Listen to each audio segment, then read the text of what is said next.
Hello. Hello, everybody, and welcome back to the Pour Off Gritter. I'm out here in the weeds beside my shed, and believe me, the weeds are high.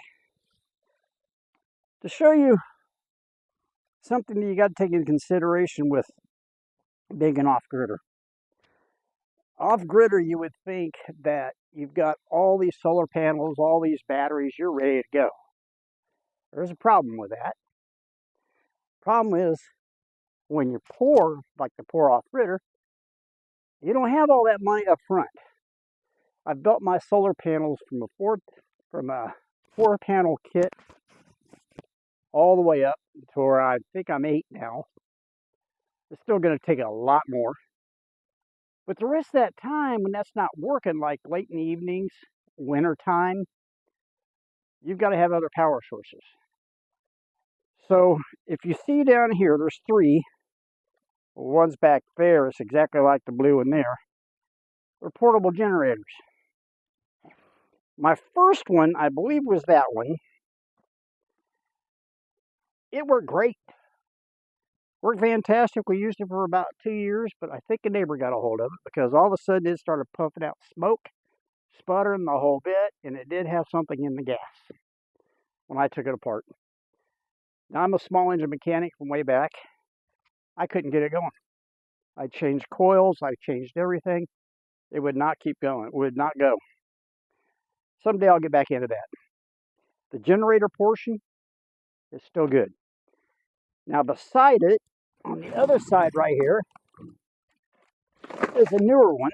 These are both Duramax 4400 EH. Duramax is one of the better brands. A lot of people don't hear around here. You hear of them, you've got to order them. The first one I was able to order through Walmart, pick it up at Walmart, until they stopped dealing with third member, I guess you might say, deliveries. So the second one I had ordered, it was shipped out UPS. We found it on the side of the bank down here below the house. Had no way to get it up here. It was heavier than anything. We tried carrying it, couldn't carry it. So I hooked it to my car, brought it up here dragging it behind the bumper. It got pretty well beat up, but it ran beautiful. The only thing that really got hurt, in California, there's an EPA box on the side. I don't know what it does. Never seen one. It busted that box, but there's a hose goes to it. You just leave the hose hanging down in the air and you're fine.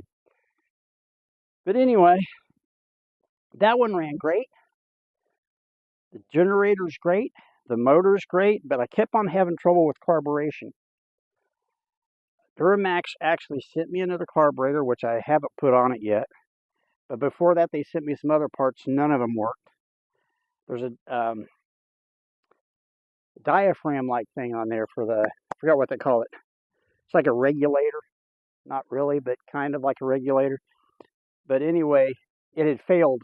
That's what we assumed. So they sent me another one. And I put that on there. It worked for a while, but kept on messing up. Finally, they gave me another carburetor. It was still under warranty, but shipping back to them, it cost you more than it does for them to send you the parts. So I did all that, and it still gave me problems. So now I've got another new carburetor, the third carburetor, that I still have in a box. I've never put it on. In between these two, I thought I would go cheap. I bought down here Sportsman. This is a 400 watt LPG. That's EH on those. That means, well, it's the, I forget what they call it, but anyway, they're hybrid. They take gas. As you can see, the gas caps are missing off of those. Don't know where they went. Didn't even know they were missing. But anyway, they're missing. It takes gas or it takes propane. And I used propane on them for a long time. I bought this little cheap one, which was cheap. Probably one of the cheaper ones you can find with an American name. Sportsman ran great. But man, was it hard to get started. You would pull on it. It's pull start, not electric start. These are both electric start. This was pull start. I don't care. It'd take you a half an hour, sometimes more than that. You work up a good sweat anyway to get it running. And that was from brand new. But what happened to it, we were inside, it was running, and all of a sudden we heard a clang. I thought, what in the world? But the motor was still running, but the power went out. So something went clang in the generator. So there was a bad generator, good motor, good generator, bad motor, good generator, good motor, fixable, repairable motor. This one, bad generator. So after that, that's when I stepped up. I thought, well, I'm going back to Duramax. I had great success with that. And I used it for about 2 years, 2 years on both of them. But the problem is with generator, when you're living off grid, that's something I wanted to tell you about. When you're living off grid, using generators, especially in the wintertime, if you've got a bad week, nothing but clouds, those batteries go fast. Even if you had a lot of battery backup, they're still going to go fast. So you've got to have your generator. Generators are only good for so many hours. I don't even know what hours are. But as much as we use them here, they wear out fast, very fast. So 10 years ago, 8 years ago, 6 years ago, and then I'm going to grab the camera here, probably probably when I walk over there, I'll put it on pause and then go back over there and start up again and show you. I've got 2 more generators that I want to show you. Hang on just a minute. Okay, now I'm back. By the way, I found one of my gas caps. Why it's over here, I have no idea. But anyway, down here, I don't know if you can see it. That is Harbor Freight's big boy. That's a 9,000 Predator. It's good for 7,250 running watts, 9,000 starting watts. But this right here was the best machine I've ever had. It ran good. This is actually my second one. The first one, it worked all winter, worked great. The next winter, wouldn't start. And I thought, shoot, this thing's got a 2-year warranty. I'm not even going to fool with it. I took it back to Harbor Freight, and they gave me this one. Even exchange, same size. This thing ran real good. Okay, so another 2 years, that made, what did I stop at? 10, 8, 6, 4. And 2. Yeah, 4 and 2, because of the 2 different generators. There it goes. This is from the last 10 years. Love that machine. But what happened to it is, just turned it on one day and there was no power to the generator. They talk about being degaussing, whatever they call it. Which I went through all these different techniques to degauss it. None of them worked. None of them.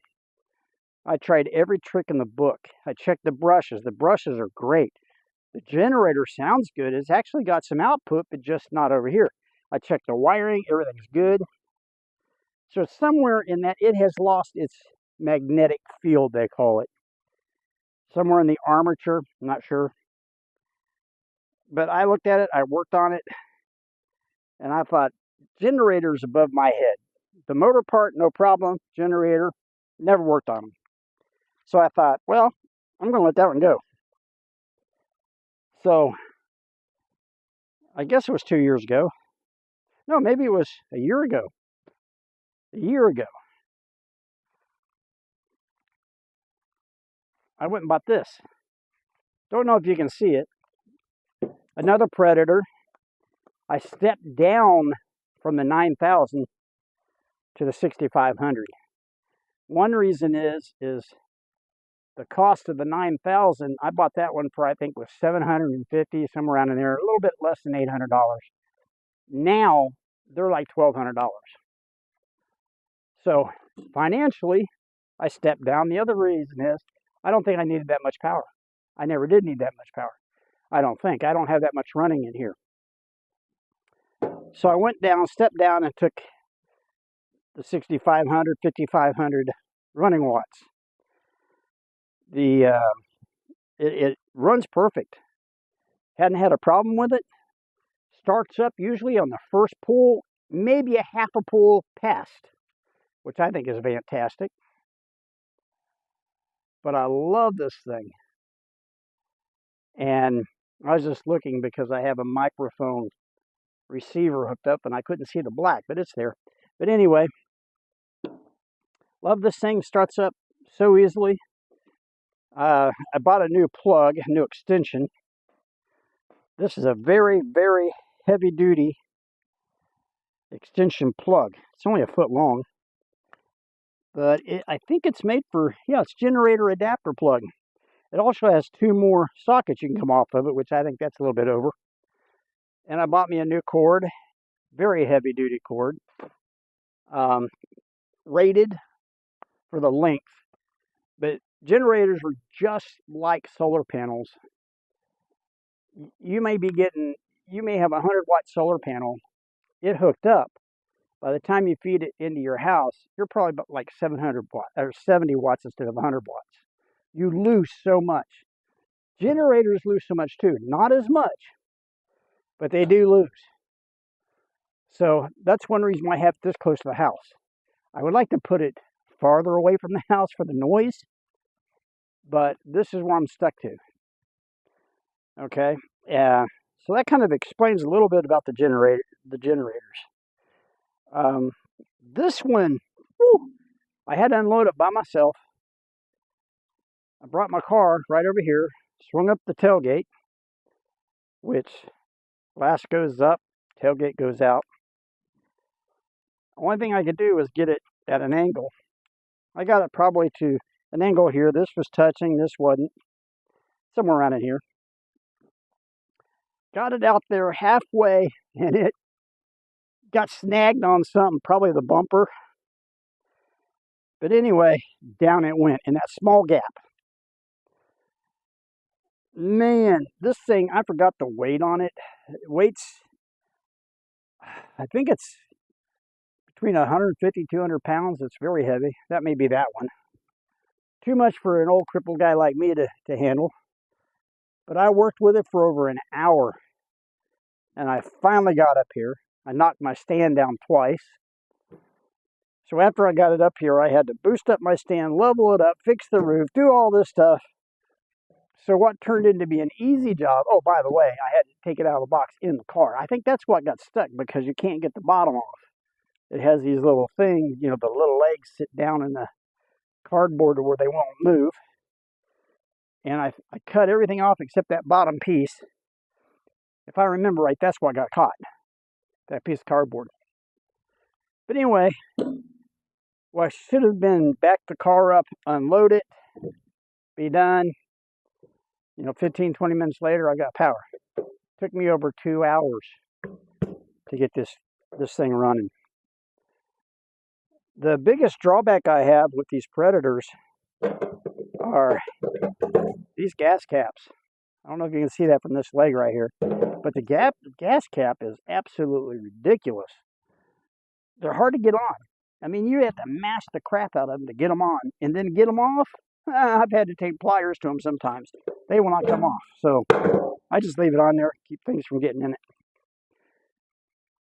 But anyway, I thought I would give you a fast explanation about these. I'm going to have a little show here, hopefully pretty soon.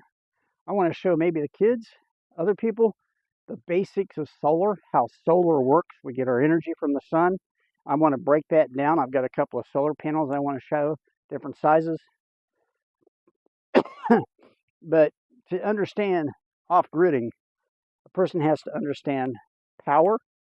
They have to understand water. Water is still a problem. We had that ironed out last year. I've got a pump, we've got a tank, but my hauling vehicle, I still haven't welded the frame up to put weight on it. So it may sound oddball, but the passenger side rear frame is the only thing good. The driver's side behind the wheel, not in front of the wheel, behind the wheel, it's free floating. I got some wires on there to hold it up. The only other thing holding it up is the shock. So I've got to get in there, I've got to cut all that off, bring it out here to my little welding table, get it all welded back up. I'm not sure if I'm going to show that in a video or not. I might do a lot of patching. Then I'm going to try to weld it back on that frame. If it broke off, it can be welded back. That's the way I look at it. I think I've got a jack. My bottle jack, I think, will get it high enough.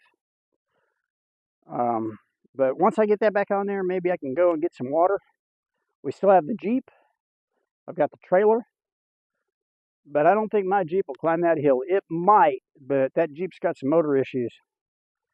That has been really been, you know, I've got the truck back on the road. I still drive it. Needs an exhaust. But I still drive it. It drives perfect. Four-wheel drives perfect. The Jeep, on the other hand, we've got some serious motor issues that started up this spring, and I keep throwing sensors. I've changed 3 or 4 sensors so far. Still want more I gotta get. If that's not it, I'm not sure what it is, but we'll get to it. We'll figure it out. And plus, the manifold fell off on the right side. It's just got a big old gap. It's like the bolts broke or something. I don't know, but a lot of noise. A lot of noise. But anyway, I thought I would share with you what's going on. I think at the beginning of this video, I showed myself finishing this up, except for the very, very top. I still got one more rung up there on the house, one piece of siding, but I want to wait and I'm just going to fill in between the rafters. You can see that. I don't know if you can. Instead of putting a soffit, I'm just going to fill it in the old-fashioned way, and I'll probably have to add some venting to the roof. But now you can see where I'm at. Hope you understand a little bit more about it. But in 10 years, I've gone through those 3, 2 of these, that's 5, and I'm on my sixth generator in 10 years. It's not cheap. It's not easy. So the other off-gridders you watch on the channel, on YouTube and what have you, they start out with a lot of money. They have a big fancy house. They probably sell retirement money, IRAs, whatever, because when they go and they get set up, Here we had to scratch the dirt. We had to work on the roads, hand. Everything was done by hand here. Now the road I've got in here now, the first road went through there, we put it through there, then we had somebody lay it in, and we had to widen it by hand. He just laid it in, one stripe. We had to widen it, and that was a lot of work. That took quite a bit. This land used to stop right up against that house. That foundation I put right there, it's the only part of the house that has foundation. I don't know if you can see that back there or not. That's because that was up against the hill.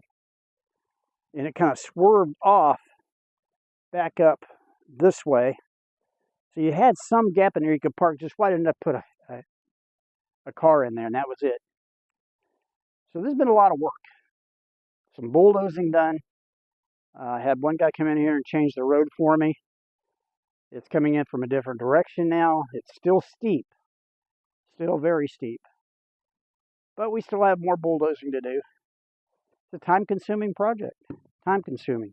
I'm just hoping my health, my back, everything holds in there that I can continue doing this. Not sure. Because usually when it comes to heavy things, that's where my problem stops. But anyway, that's going to be it for now. Hope you enjoyed this little video. We'll try to get you another one going here real soon. Have a new mic set up. Hope it helps you hear me. So until then, make sure you like, you subscribe, and please hit that thumbs up button. I need the likes. I need the likes. Till then, we'll see you next time on Pour Off Gritter. Thank you.